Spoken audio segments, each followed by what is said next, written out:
Evet, 12'de uçağım var. Ben saat 9'da kalkmışım otelden. Bayağı bir yol trenle geldim. Bilet de alamadım trene, zamanım yetmedi. Şimdi otobüs sırasında bekliyorum. Saat şu anda 10'a geliyor. 2 saatte treni yakalamam lazım. Uçağı yakalamam lazım. Bakalım yapabilecek miyim?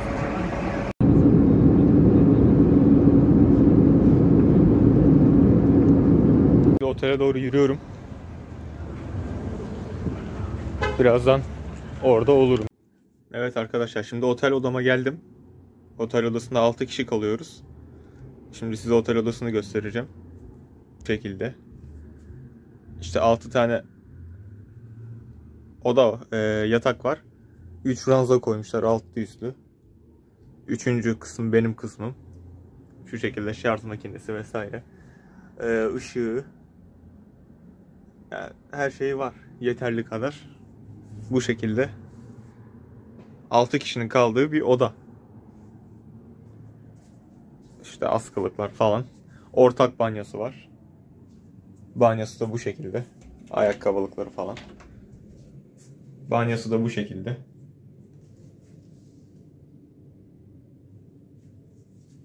Yani 4 gün 3 gece için 100 euro ödedim. Çok ucuz bir seçenekti. O yüzden burayı seçtim. Memnunum da şu anlık.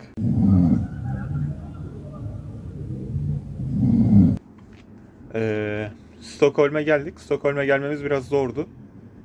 Çünkü benim uçağım 12'deydi ve ben 9'da Brüksel'den kalktım. Uyuyakalmışım. 7'de alarmım çaldı. 5 dakika daha yatayım dedim. 2 saat yatmışım. O yüzden az kalsın uçağı dahi kaçırıyordum. Direkt koşa koşa Brüksel Nord'dan Midi'ye. Midi'den otobüsle havalimanına 1,5 saatte zar zor yetiştim. Şimdi de Stockholm'deyim. Size etrafı olabildiğince göstereceğim. Tarihi yerleri, diğer yerleri. Tabi sadece iyi yanlarını değil, kötü yanlarını da göstereceğim. Bir sürü evsiz var. Sokakta yaşayan, çöpleri karıştıran insanlar da var. Elimden geldiğince size her şeyi göstermeye çalışacağım. Umarım videoyu beğenirsiniz. Evet, şimdi Stockholm şehir merkezine doğru gidiyoruz. Gidip bir yemek yiyeceğim orada. Çok acıktım. Burger King fiyatlarından bahsedeyim sizlere biraz. Burada 65 kron bir Big King menü. Yaklaşık olarak kaç? 5 euro yapıyor. Şöyle. Gerçekten çok yeşil alan, heykeller, her şey var burada. Sıralama yapacak olursam Stockholm'u 1'e koyarım. Amsterdam'ı 2'ye. Brüksel'i de 3'e koyarım. Gerçekten burası diğer şehirlere kıyasla daha güzel. Şu manzarayı... Ya şehrin her kısmı bu şekilde. Yemyeşil ve güzel.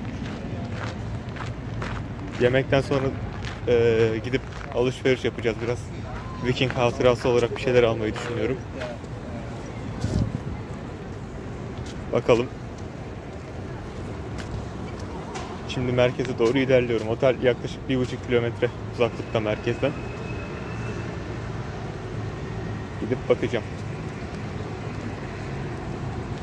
Şimdi size Big King Burger'ın fiyatlarını da göstermek istiyorum. Şöyle olabileceğiniz gibi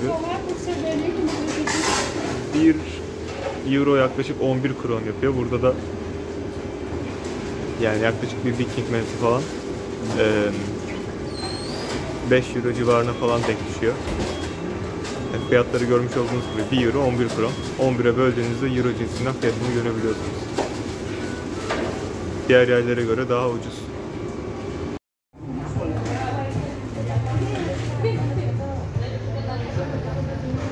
Evet, Stockholm'da şu anda berber fiyatlarına denk geldim.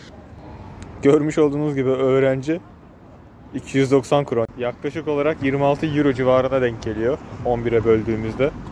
Öğrenci saç kesimi 26 euro. Gerçekten inanılmaz. Krallık Sarayı'nın önünde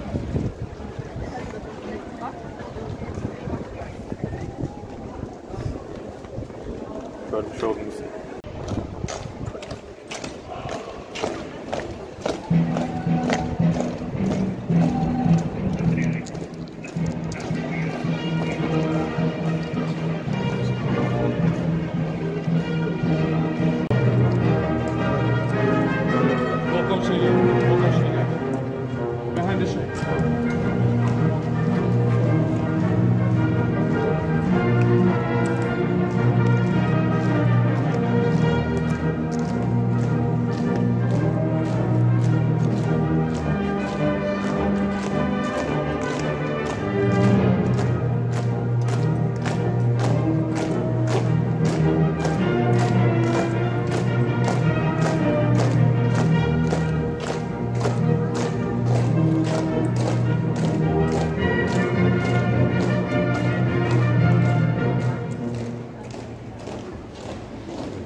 조르몬 맛인데.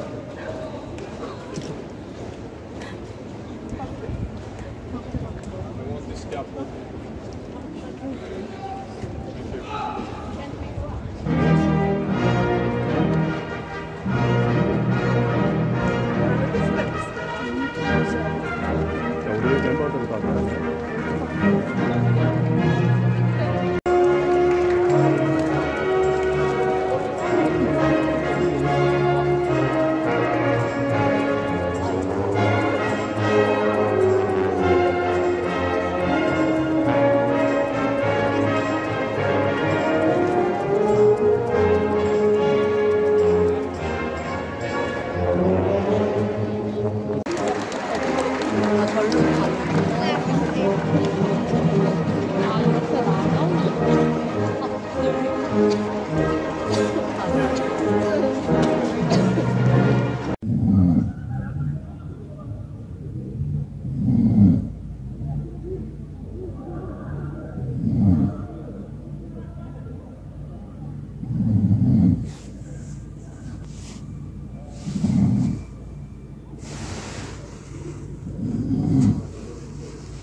Şu an hala otel odasındayım, paylaşımlı.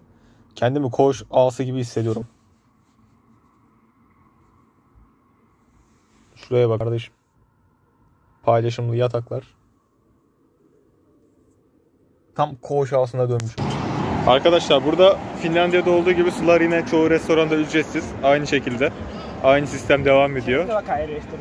Bir de şöyle bir şey belirtmek istiyorum. Bunlar meatball dedikleri köfteyi İsveçliler Türkiye'den almış.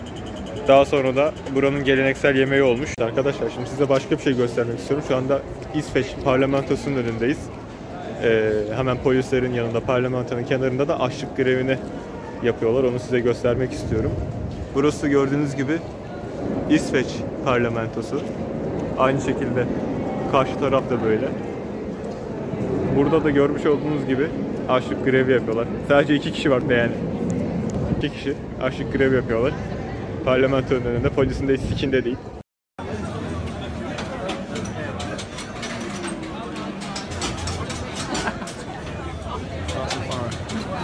Çok komik bir şey, paylaşmak istedim. Ama helal olsun, barışçıl bir eylem. İsveç krallığının da parlamentonun da eylemcilere demek ki saygısı var. Eylemcilerin de aynı şekilde polise saygısı var. Bu da ilginç bir deneyim böyle halinde. Açlık grevi. Bu açlık grevinin nedenini sordum. Burada da bana hükümetin kendi çocuklarını çaldıklarını söylediler. Ablanın işte bir çocuğunun, diğerinde bir çocuğunun. Onları görmelerine bile izin vermiyorlarmış. Onlar da bu yüzden parlamentonun önünde eylem yapıyorlarmış ama parlamentonun da bunu araştırdığı yok. Polisleri dikiyorlarmış. İlginç bir şekilde araştırma da yapmıyorlar. Gerçekten ilginç bir durum çünkü yani ortada ciddi bir durum var. Çocuklarını kaçırmışlar. Hükümet çocuklarını görmelerine izin vermiyor. Yani gerçekten konuşunca üzüldüm şu anda. Çok ilginç bir durum. Parlamentoda tabii Türkiye'de olduğu gibi fake hesaplardan, troll hesaplardan yalan bilgiler yayarak durumun asılsız olduğunu iddia ediyormuş. Ama gelin görün ki çocuklarını alamıyorlar. İlginç bir durum. Evet arkadaşlar, burası da parlamentonun bahçesi. Görmüş olduğunuz gibi. Harika bir bahçe yapmışlar. Karşısı da sanırım saray, emin değilim ama. Burası parlamento. Şöyle göstereyim. Çok güzel bir bahçe yapmışlar parlamentoya. Şu şekilde.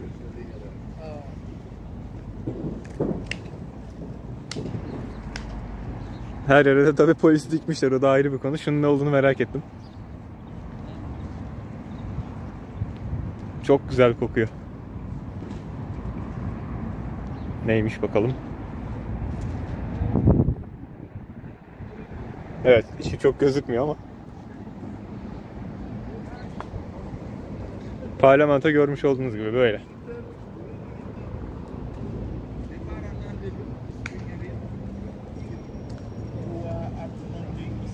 Şu şekilde.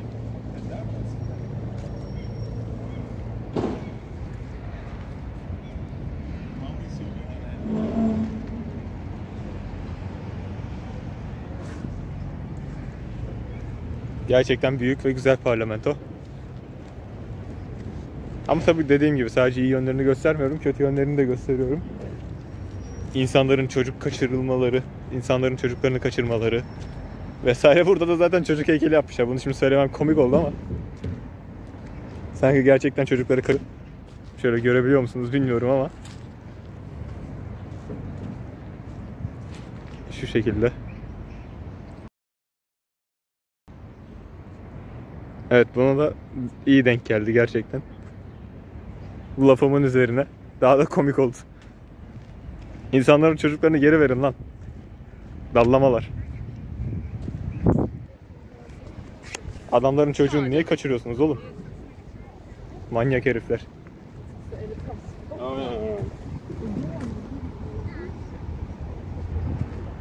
Böyle işte, iyi yanları da var, kötü yanları da var. Bütün ülkelerde böyle. Ya ben bilemiyorum. Her ülkenin iyi yanı, kötü yanı çıkıyor işte. Keşke tertemiz, tamamen diplomatik bir ülke olsaydı ama her ülkede böyle durumlar söz konusu. Evet, şimdi diğer Erasmus arkadaşlarım da Stockholm'da, onlarla buluşmaya gidiyorum. Onlarla da bir kahve içip vedalaşırım. Durum böyle. Evet, şimdi arkadaşlarımla buluşmaya giderken de bir yandan da içerik üretmeye çalışıyorum. Burası Danimarka elçiliği. İsveç'le Danimarka'nın arası geçmişten beri çok bozuktu. Çok büyük savaşlar verdiler. Görmüş olduğunuz gibi Danimarka Büyükelçiliği burası. Bu sokak sanırım elçiliklerin bulunduğu bir sokak. Bakalım. Daha çünkü başka bayraklar da gördüm. Evet.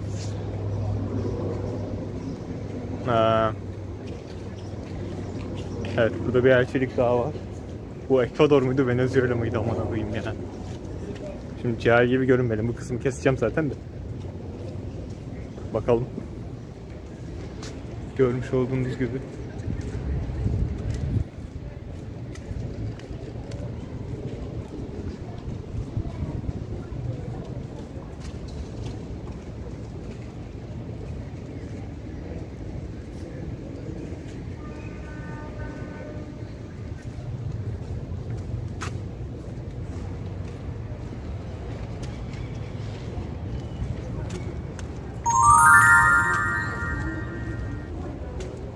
Sanırım Ekvador Büyükelçiliği olması lazım ama emin değilim.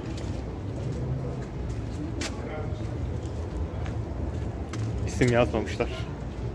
Şöyle bir şey de göstermek istiyorum. Her şey iyi gözüken yerlerde gösterildiği gibi değil. Arkamda da görmüş olduğunuz gibi hani sokakta kalan, yaşayan, çöpten ekmek yiyen insanlar da var. Yani Avrupa'da biz sadece iyi yanlarını göstermek de istemiyorum. Kötü yanlarını da göstermek istiyorum. Yani sokakta yaşayan, çöpten ekmek yiyen bir sürü insan var. Çok karşılaştım. Bunlar da işin gerçek kısımlarından birkaçı. Evet arkadaşlar, şimdi merkezde de bir dayıyla tanıştım. Heykelin ağzına sigara koyuyordu. Ben de neden olduğunu sordum. Şimdi göstereceğim size heykeli. Ölen arkadaşlarının, sigaradan ölen arkadaşlarını hatırlamak için sürekli buraya geldiğinde bir sigara koyarmış. Ve bitene kadar burada beklermiş. Sigarayı da buraya o koydu.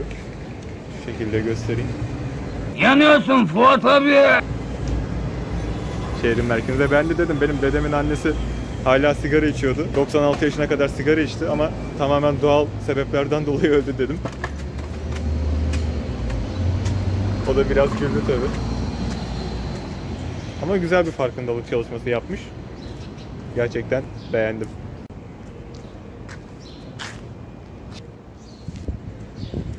Kiliseye geldik. Şu şekilde yine yemyeşil.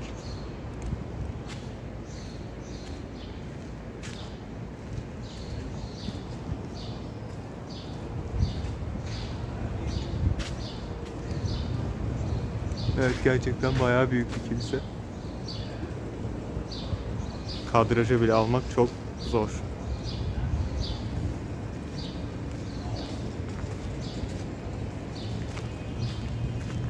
Burası da sanırım mezarlık. Kimin mezarı bilmiyorum ama şimdi bakacağım. Ernst Hermann Thornberg yazıyor. 1763. Yok, okuyamadım orayı. Şu şekilde büyük bir kilise.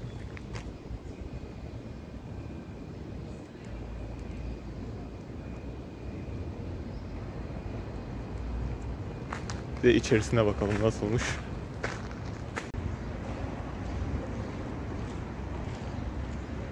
Evet, bunun üstüne de çeşitli şeyler bırakmışlar ama anlayamadım ne olduğunu. İçerisini şu anda daha çok merak ettim. Ben Vikingleri pagan olarak görmek isterdim ama hala ne yazık ki. Evet, içeride de temizlik yapıyorlar. Ama şu şekilde gösterebilirim.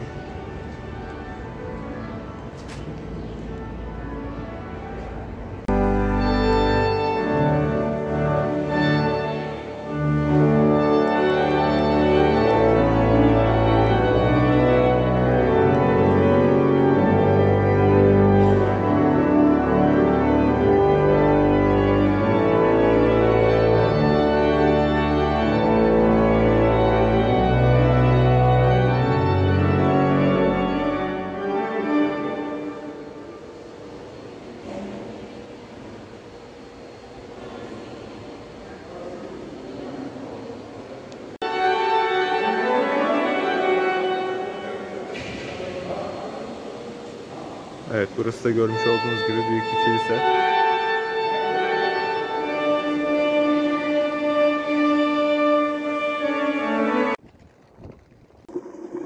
Evet, burada ilginç bir durum var. İsveç'teki polisler silah taşımıyor. Finlandiya'da bulunduğum zamandaki polisler de öyleydi. Şimdi göstereceğim. Evet, görmüş olduğunuz gibi silah yok. Vatandaşlar güvende hissetsin diye polisler silah taşımıyor. Silahlı müdahalede bulunmuyor. Bunları göstermek istedim.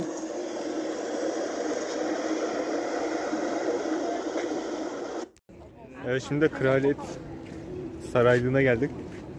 Burada da askerler, tabii topçu birlikleri burada. Bu şekilde askerler yine nöbet alanında bekliyor. Demiri geçerseniz tabii bağırıyor. Görmüş olduğunuz gibi bu şekilde.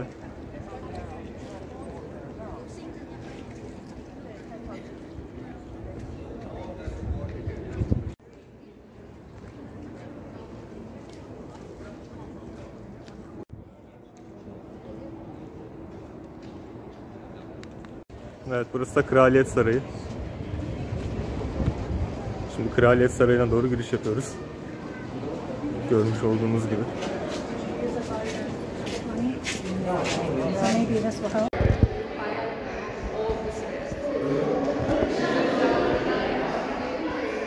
Bu da İsveç kralı ve de kraliçesi.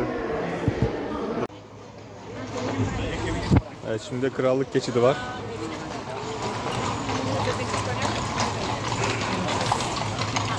Evet, İsveç Kralı'nın sarayının önündeyiz.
Evet, şimdi Kraliyet Sarayı'nda kraliyet geçişi vardı. Onu izledik. Ondan önce de bekçi ile konuştum parlamentoda. Onun da ismini vermeyeceğim ama krallığı seviyor musun diye falan birkaç soru sordum işte. Kendisi pek sevmiyorum dedi. Krallık içinde de gay evlilikler serbest olduğu için yakın zamanda soylarının tükeneceğini düşünüyorum dedi. Orada da bayağı bir güldüm. Yani bu şekilde. Çünkü kral çok vergi alıyor ve sadece tek yaptığı iş sarayda oturmak diyor millet. O kadar vergi alıp sarayda oturmasını millet hazmedemiyor. Bu yüzden krala karşı bir öfke var. Dediğim gibi güvenlik de gay evlilik krallardan birinin gay olmasını umarak krallık soyunun biteceğini umuyordu. Orada bayağı bir güldüm. Daha sonra kendisi bana parlamentonun içinde bu ağızda koyulan nikotinlerden verdi. Evet, garip bir güvenlik. Ama komikti yani, güzel bir anıydı. O anı tabii çekmedim. Kendisinin riske girmesini de istemiyorum. Böyle bahsetmek istedim. Şimdi de geçiş buradan devam edecek sanırım. Evet, şimdi de bir Tesla bayiliği gördüm. Size ona göstereyim. Şu şekilde Tesla'nın bayiliği. İçeri tabii Tesla'yı temsil eden robotlar bile koymuşlar şu şekilde.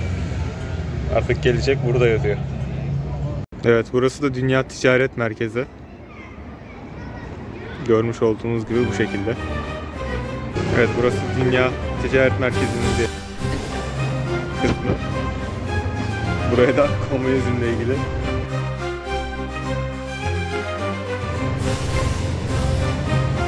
şey yazmışlar. Şöyle de göstereyim.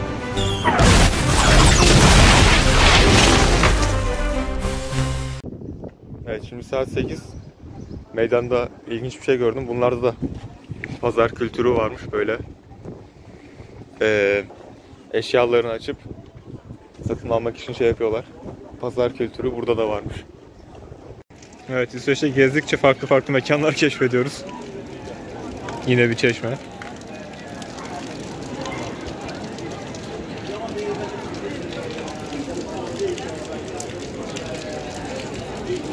Neyse, buradan suyumu doldurayım. Susadım zaten. Evet, çeşmeye şimdi Viking'in biri geldi. Şöyle göstereyim. Kalkanını astı. Bir şeyler yapıyor. Evet, bu köprünün de eski taş köprüymüş. Daha sonradan bunu demirle yenilemişler. Ve 1958 yılında yeniden dizaynlayarak halka açmışlar. Şu şekilde göstereyim. Eskiden taş köprüymüş, rahiplerin kullandığı.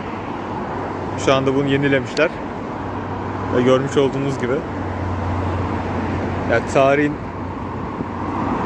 kokusunu burada alabiliyorsunuz. Bunların yeri de güzelmiş ama bakayım.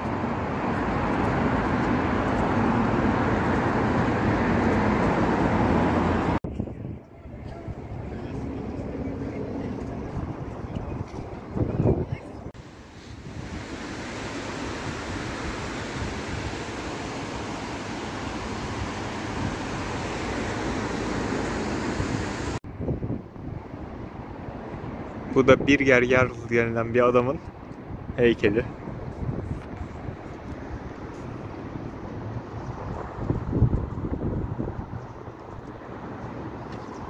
Burası da büyük bir kilise.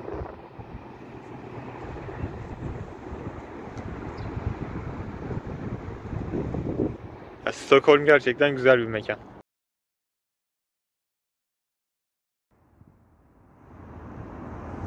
Burası ne bilmiyorum. Bunlar da Viking malzemeleri.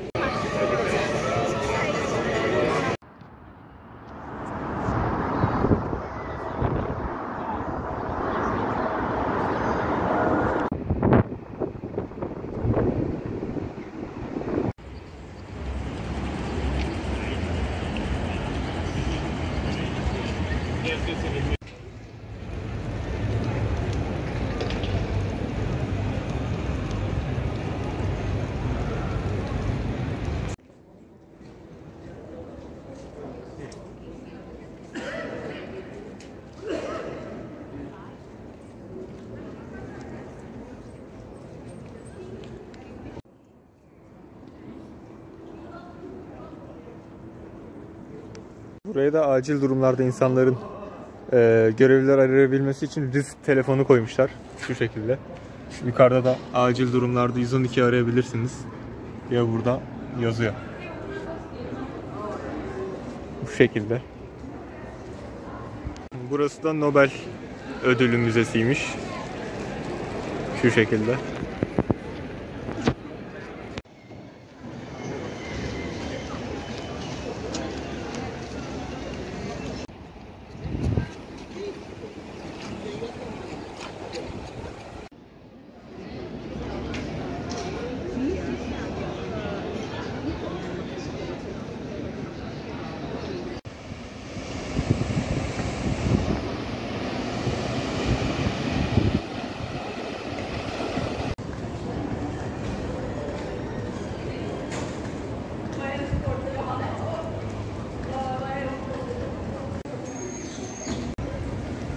Evet, burada da yine bir muhteşem bina daha. Şu şekilde göstereyim.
Evet, şimdi sanırım bir kilise gördüm. Kiliseye doğru gidiyorum.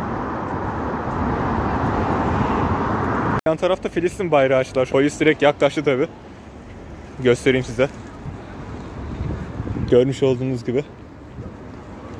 Polis direkt olay yerine gelmiş.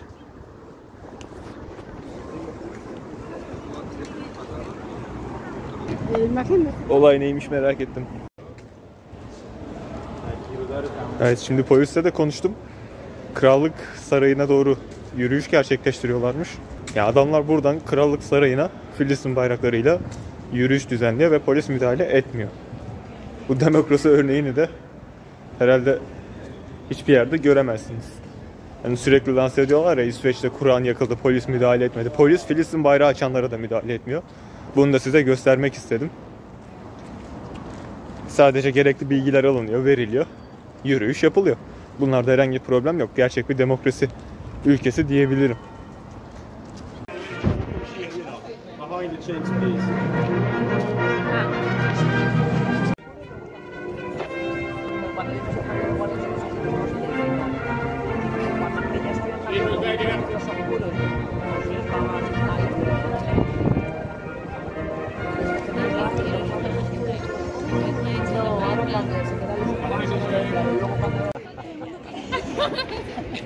Itu Nur kawan.